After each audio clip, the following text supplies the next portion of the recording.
morning. Good morning. Today I was asked to share my personal journey to Sacred Dance. And two of my earliest memories were joy and movement and connection to the divine. Mixing those two, I think, was inevitable.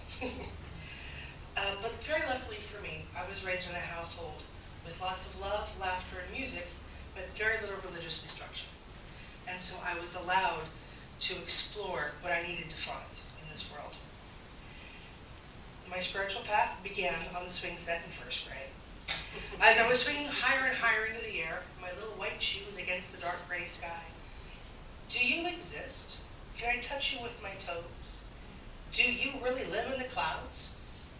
Right then and there, I decided I needed to find if God did exist and where exactly it was that God lived.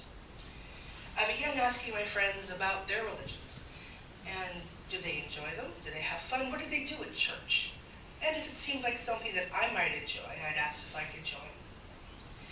Over the years, I attended many churches and events and Bible studies and tried to do some Bible study on my own. Found it a little bit confusing. But in all of the traditions that I studied, the one thing that seemed to stick out was the golden rule. Treat others as you wish to be treated. And that seems to have been the number one rule in my life. Though my parents weren't all religious, my grandmothers, on the other hand, were a bit more traditionally untraditional. My grandmothers, Frances and Beatrice, were longtime friends that I met in the Spiritualist church many years before my parents ever dated. Now, this wasn't the church you went to on Sunday with the family. This was the after-hours church. The church, which was the midweek coffee clutch that you met at someone's house and quietly learned about astrology and how to increase your ability for psychic readings or use an oracle. Now, that was a place where the essence or spirit of everything in the world was honored, and both of my grandmothers felt a kinship to that philosophy. When I was just graduating high school, I finally found a spiritualist church in my area. And that was a revelation to me. Because when I mentioned the fact that my dead aunt came by to say hi, nobody looked at me like I had three heads. And before services, there were laying of hands on the altar. And then during the service, they spoke of what was happening in our lives. And didn't just give some random quote from a book that didn't seem to apply, but they would teach Native American teachings, or the Talmud, or the Quran, or poetry like we do here, and making every sermon really applicable to the life of the people who would listen. And afterwards, with cookies and punch, they would have readings in the fellowship hall. And it was a great place to learn about myself and the world around me in a very loving and safe environment. My senior year of college,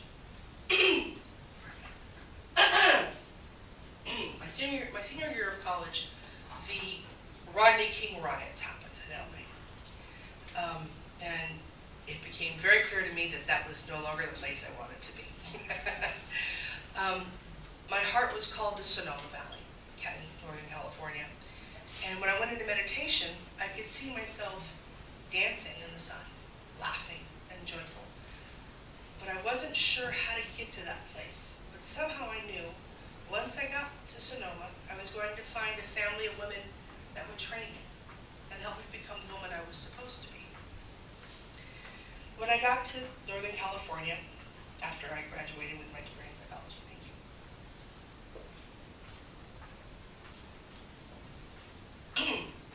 I took a job in Marin as an independent living skills counselor and job coach for developmentally disabled adults living within the community. It was a very rewarding and quite challenging job at times. But I did notice that this woman I worked with always seemed to be so calm, always had love and joy in her heart, even though she had the most difficult clients on her list. She always seemed to have patience. And when I asked her about it, she said, well, what keeps me centered is sacred dance. Okay, pray tell, what is sacred dance? I didn't know about this. She says, well, it's meditation and prayer mixed with dance and experiencing the divine feminine. And the dance and the prayer I understood, but divine feminine, what is this? She said, well, you know what, I want you to come. It's easier for me to show you than to try to tell you. So I started attending a sacred dance class in Berkeley, California. My friend Stephanie told me that I should wear something goddess-like. Okay, what's goddess-like? She says, well, something that makes you feel beautiful, something flowy and free, bright colors, flowers in your hair.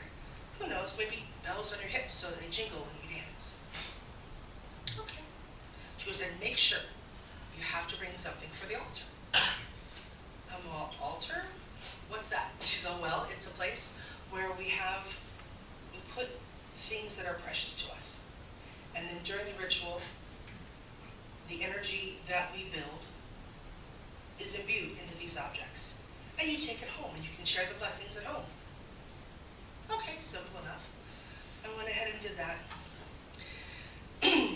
When I got to my first sacred dance class, I was taken aback by the joy that I witnessed. And the temple priestesses were running around in their cute little outfits with their belts on, laughing and joyful. And they had a big blanket in the center of the room with plates of food. And in a big circle, they had crystals for all the four directions, the north, the east, the south, and the west. And then they had bowls representing the elements, earth, air, fire, and water. That was all interesting, but it was the concept of divine feminine that really struck me the most. I was divine by right of birth. I didn't have to earn a degree or claw and scratch my way to get to a place of personal power. I didn't need to degrade or belittle the person next to me to revel in my own glory.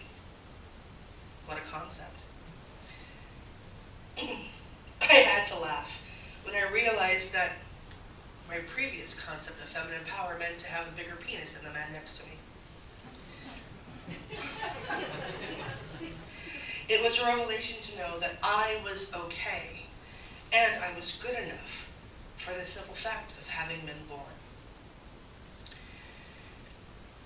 The live original sin fell off me like shackles. I was free. I had always known deep inside I was born pure of heart. I had always knew that the love that I shared could help ease pain and comfort those in need. And that was not by accident, but by design.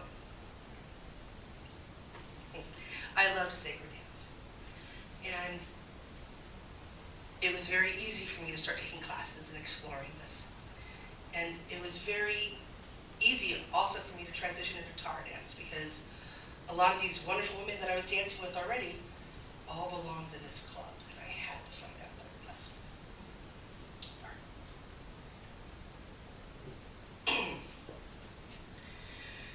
Now, Tara dance, through Tara dance, I was introduced to sacred Tibetan teachings that have been translated into dance. Now, though the dances are very simple in movement, the feelings they invoke are indeed profound. The sense of universal connection created between the people performing the dance and the people experiencing the performance is always palpable. The creatrix of the dance, Premadasara, had taught some local ladies in my community And those, in turn, were teaching the women that they knew. It was understood that Prema would come back to the mainland every year to teach a 3-day Tara dance weekend. And at that time, we would all learn the complete mandala dance of the 21 praises of Tara. And it was described to me as being a life-changing experience. Well, when the workshop finally did come around, I found myself very excited. I knew little of Buddhism and nothing of Tibetan culture. All I did know was that the weekend workshop would culminate in a public offering of dance to the community and a gold Tara empowerment by a local Tibetan Lama. Sounded good, but I didn't understand what all the excitement was about this little man in orange robes. The mandala dance, the 21 praises of Tara, involves 22 women, 0 and 21, dancing in a spiral into itself. The central dancer bursting forth and doing a solo dance to the praise of the goddess when the timing is right. Those praises are swift protector, distributor of wealth, transformer of poison, just to name a few.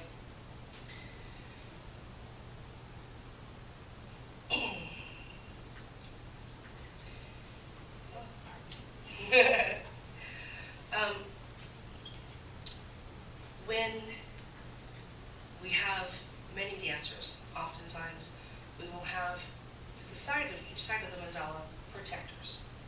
And the protectors are there to hold sacred space and to spiritually provide protection for the women dancing within the mandala. Now, at the end of such a ceremony, it is customary to give a kata to the Lama who has just blessed you. Now, he can do one of two things. He can take your kata, bless it, and give it back to you. Or he can take your kata, bless it, and keep it. In doing so, he takes karma from your path and helps clear your soul.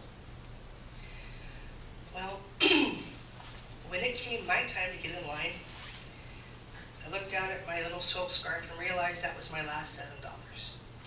And I really didn't want to give up my pretty scarf. And I had to laugh at myself again because I was there to experience this Buddhist practice. I was here to try to get closer to my understanding of God. I need to get over the fact it was $7.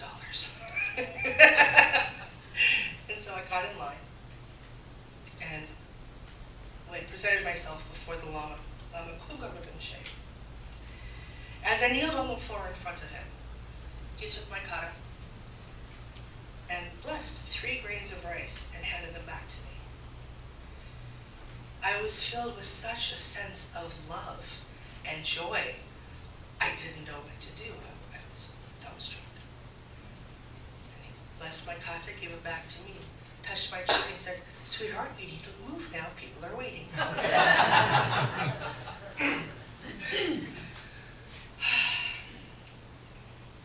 At that moment, I knew I had found the right path. The next day, I went and visited a very good friend of mine who'd been studying Buddhism for years. And I'm like, okay, what happened? What did he do?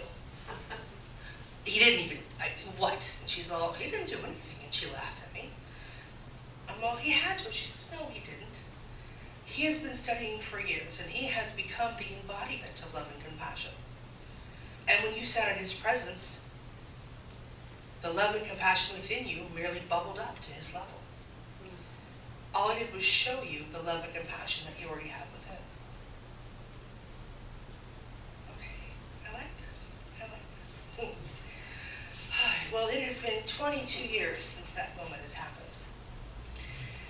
And I've been on a wonderful journey. Always dancing, always praying, always trying to show the love and compassion in my heart for those around me. When I was asked to give this talk, I was asked to answer 3 questions. What is sacred or goddess dance? In my opinion, sacred dance is a spiritually moving meditation that helps connect oneself to the divine feminine and their own inner knowing. There is no skill or previous experience necessary, only an open heart and an open mind. These classes are to explore personal self-expression and self-reflection through dance. The body has no filter and cannot lie. Therefore, your body will always tell you the truth, even when you cannot or do not want to see it.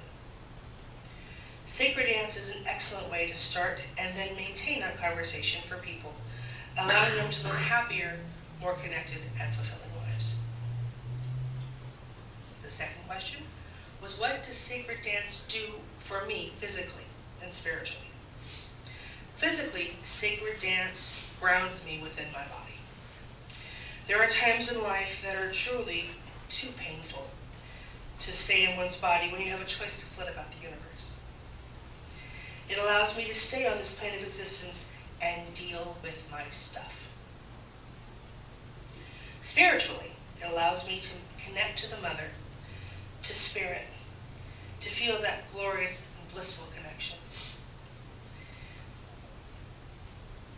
It allows me to explore in depth or far away, wherever my spirit needs to go, that I know it's always safe to come home. The last question is, how can sacred dance be a benefit to others? We are bombarded by the world with messages that we are too stupid, too small, and not enough. It gets confusing and demoralizing when you seem to fight so hard but never get ahead. By connecting to the divine goddess, to your higher self, through dance, one can cut out that monkey chatter, that self-negating talk. And if you can cut through that and allow your own innate knowledge that you were born to show through, life gets a little bit easier. The Great Mother nurtures us all and provides sustenance when we are in need. Sacred dance makes the connection.